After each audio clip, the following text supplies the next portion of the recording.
Hello everyone, welcome to my channel. आज हम पढ़ेंगे क्लास 7th का साइंस का चैप्टर नंबर 2 प्राणियों में पोषण। कल हमने पार्ट 1 में सीखा था पाचन तंत्र के बारे में। इस वीडियो में हम पार्ट 2 कवर करेंगे जिसमें हमारा टॉपिक है मुख एवं मुख गुहिका। तो अब हम शुरू करते हैं। बच्चों, मुख गुहिका के अंदर हमारे दो मेन अंग आएंगे। पहला है जीभ और दूसरा है दांत। तो आज हम इस वीडियो में इन दोनों के बारे में पढ़ेंगे। तो अब हम शुरू करते हैं। भोजन का अंतर्ग्रहण मुख द्वारा होता है। अब आप सोच रहे होंगे अंतर्ग्रहण का मतलब क्या है। बच्चों, अंतर्ग्रहण का मतलब है आहार को शरीर के अंदर लेने की क्रिया। जिस विधि के द्वारा हम अपने आहार को मतलब अपने भोजन को शरीर के अंदर लेते हैं उसे हम कहेंगे अंतर्ग्रहण। आई होप सभी बच्चों को ये समझ आ गया होगा। हम कुछ भी खाते हैं वो सबसे पहले कहाँ जाता है? हमारे मुंह में। तो उसी प्रक्रिया को हम कहेंगे अंतर्ग्रहण। आहार को शरीर के अंदर लेने की क्रिया। नेक्स्ट टॉपिक है हमारा दांत। हम दांतों की सहायता से भोजन चबाते हैं तथा यांत्रिक विधि द्वारा उसे छोटे छोटे टुकड़ों में पीस देते हैं। इसका मतलब ये हुआ कि दांत हमारी भोजन को अच्छे से चबाने में और उसके छोटे छोटे टुकड़े करने में मदद करता है। ठीक है, अगर आपके पेपर में पूछा जाता है दांतों का कार्य क्या है तो आपको लिखना होगा दांत हमारी मदद भोजन को चबाने में और उसके छोटे छोटे टुकड़े करने में करते हैं। दांत से आप कोई भी चीज काट सकते हो, फाड़ सकते हो, चीर सकते हो। अब हम पढ़ते हैं मनुष्य में दांत दो बार आते हैं। कितनी बार आते हैं बेटा? दो बार। एक दांत होते हैं जिन्हें हम कहेंगे दूध के दांत और एक दांत होते हैं स्थायी दांत।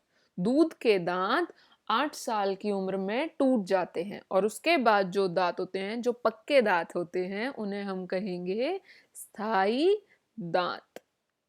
थर्ड पॉइंट इज प्रत्येक दांत मसूड़ों के बीच अलग अलग वृत्तिका में धसे होते हैं। आपको यहाँ फोटो में दिख रहा होगा कैसे एक एक दांत आपके वृत्तिका में धसे हुए हैं। हमारे मुंह के अंदर कुल दांतों की संख्या 32 होती है। कितने होते हैं बेटा? 32। पेपर में पूछा जाता है मनुष्यों में कुल कितने दांत पाए जाते हैं, आपको लिखना होगा 32, जिसमें कि 16 दांत ऊपर पाए जाते हैं ऊपर वाले जबड़े में और 16 दांत नीचे पाए जाते हैं। अब हम बढ़ते हैं अपने नेक्स्ट टॉपिक की तरफ जो कि बहुत ही इंटरेस्टिंग टॉपिक है, विभिन्न प्रकार के दांत। क्या आप जानते हैं आपके दांत कितने विभिन्न प्रकार के हैं? बच्चों, दांत 4 प्रकार के हैं। कितने? 4। इस डायग्राम में आपको बहुत सारे दांत दिख रहे होंगे, है ना? तो अब हम उन चारों दांतों के बारे में पढ़ते हैं।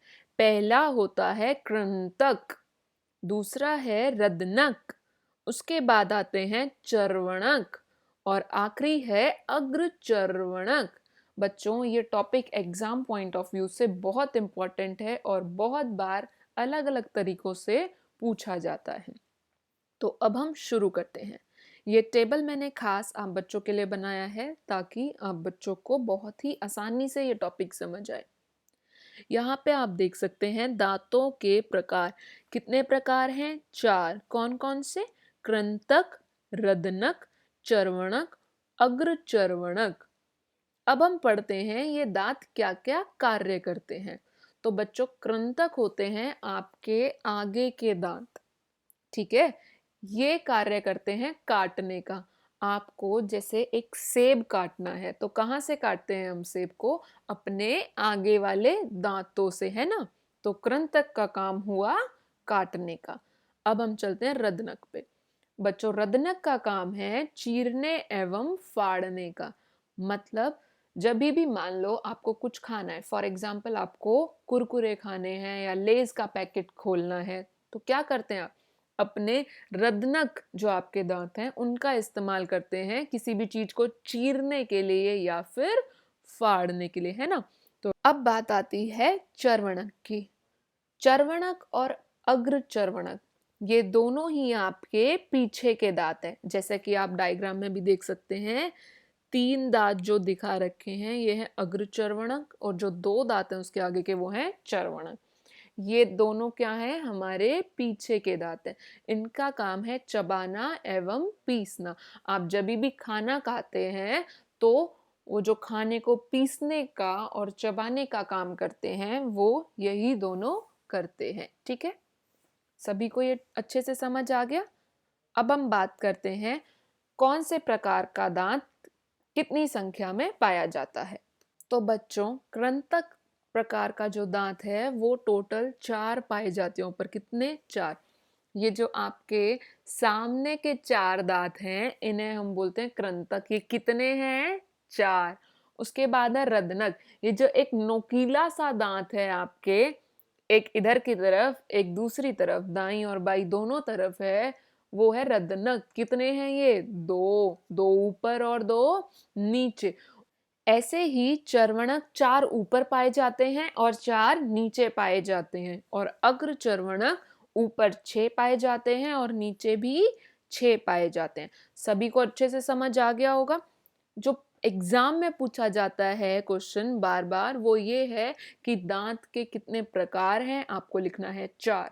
कौन कौन से हैं उनके नाम आप सभी को याद करने पड़ेंगे, और कौन से दांत का क्या कार्य है ये भी आपको पता होना चाहिए। अब हमारा अगला टॉपिक है जीभ। इसमें हम जीभ के बारे में पढ़ेंगे बच्चों। जीभ एक मांसपेशी अंग है जो पीछे की ओर मुख गुहिका के अंदर तल से जुड़ी होती है। ठीक है, जीभ का जो आगे वाला हिस्सा होता है वो स्वतंत्र होता है, मतलब हम उसे मूव कर सकते हैं, वो किसी भी दिशा में आराम से मुड़ सकता है। लेकिन जो जीभ का पिछले वाला हिस्सा होता है वो स्वतंत्र नहीं होता, वो अंदर तल से जुड़ी हुई होती है। अब बात आती है जीभ के कार्य की कि जीभ क्या काम करती है। बच्चों, जीभ खाने में लार को मिलाने का कार्य करती है। जब हम खाना खाते हैं तो उसके अंदर लार को मिलाती है। दूसरा पॉइंट है, खाने को निगलने में सहायता करती है। खाना खाएंगे हम, उसको अच्छे से जब खाना मिक्स हो जाएगा लार में तो उसको निगलने में हमारी सहायता कौन करेगा, जीभ करेगी। तीसरा पॉइंट आता है, जीभ के ऊपर स्वाद कलिकाएं होती हैं जिनकी सहायता से हम विभिन्न प्रकार के स्वाद का पता चलाते हैं। ठीक बच्चों, आपको यहाँ फोटो में एक जीभ का डायग्राम दिख रहा होगा। इस जीभ के ऊपर बहुत सारी स्वाद कलिकाएं होती है, मतलब जीभ हमें किसी भी चीज का, जो भी हम खाते हैं उसका स्वाद बताती है। ये खाने में खट्टी है, मीठी है, या नमकीन है, या कड़वी है। जैसा कि आप इस चित्र में देख सकते हैं, सबसे आगे का हिस्सा जो होता है जीभ का वो हमें बताता है कोई भी वस्तु मीठी है या कैसी। जो साइड के हिस्से हैं वो हमें बताएंगे नमकीन।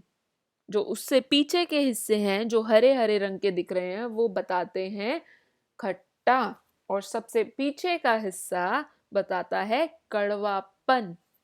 ठीक, ये टॉपिक आप अच्छे से कर लेना कि जीभ का क्या क्या कार्य होता है, और उसके ऊपर क्या पाई जाती हैं, स्वाद कलिकाएं। स्वाद कलिकाओं का काम क्या है, वो हमें विभिन्न प्रकार के स्वाद का पता लगाती है। ठीक है, नेक्स्ट इज, हमारे मुख के अंदर लाला ग्रंथि भी होती हैं। क्या आप जानते हैं लाला ग्रंथि क्या है? बच्चों, लाला ग्रंथि का कार्य है लाला रस यानी कि लार जो होता है उसको छोड़ना। लाला ग्रंथि के द्वारा क्या निकलती है, लार निकलती है। और लार का कार्य क्या है बच्चों, लार का कार्य है स्टार्च जो कि कार्बोहाइड्रेट है उसको चीनी में बदलना।